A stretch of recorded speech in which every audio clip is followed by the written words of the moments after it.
Hey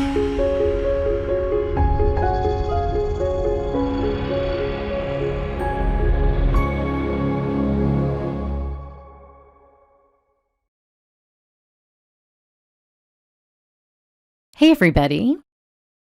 In this month's gel press video, I'm going to show you just a few quick monochromatic backgrounds for when you're using small stamp images that you really want to be the star of the show.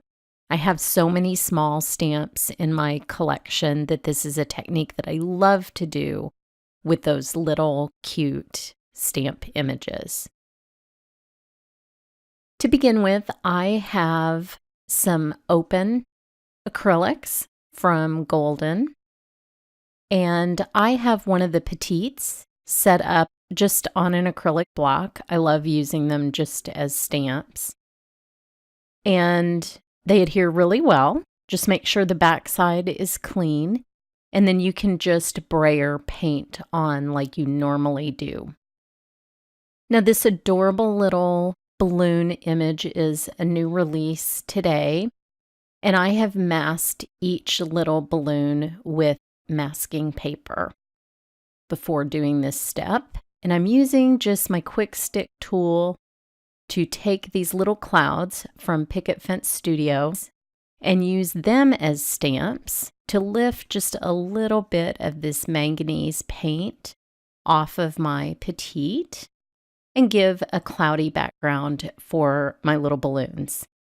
As a child of the 80s, I'm pretty sure you know the song I'm thinking of when I look at this image.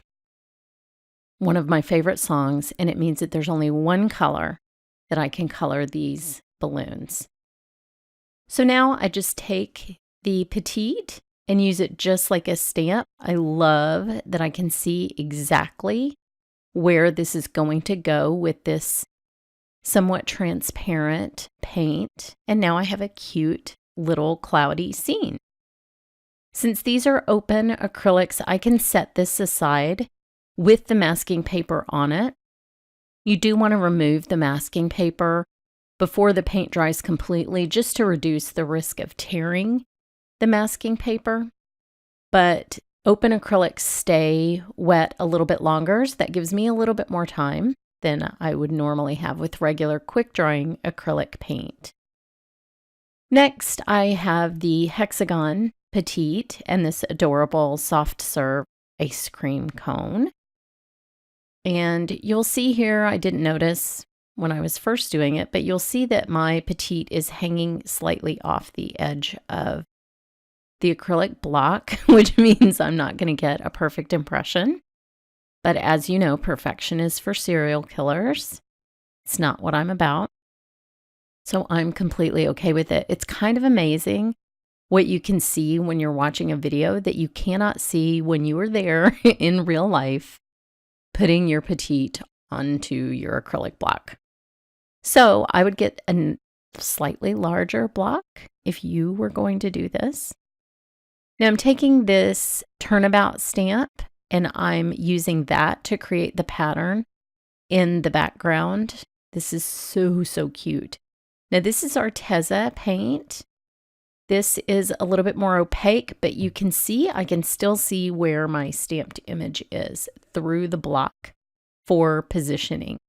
So if you want to do this technique, just remember that if you want to be able to see completely through it, if you're stamping over something very light colored, you will want to use a more transparent paint. I tend to like transparent paints in gel printing anyway, so it's just naturally what I reach for.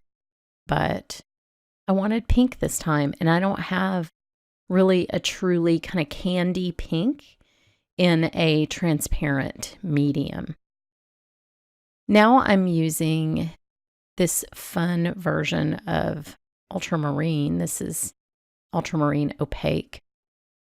And this is like a periwinkle blue is how I would describe it. And it's a nice contrast to the image that I'm going to show you next, which is a nice warm yellow after it's colored. But I just love that. It looks like Wedgwood. Now I'm using this stencil just for a very random abstract look in the background. The shape of this oval petite is perfect for what, a taco, what I'm going to stamp.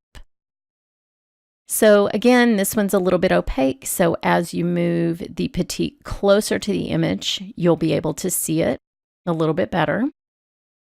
And then when I lift it off, I have this fun swirly abstract background for my little taco. So here's what the finished cards look like. I actually started this process by an idea I had for making the Christmas card that you see in this selection. So head over to my blog today for more details and more cards from this release. And thanks so much for watching.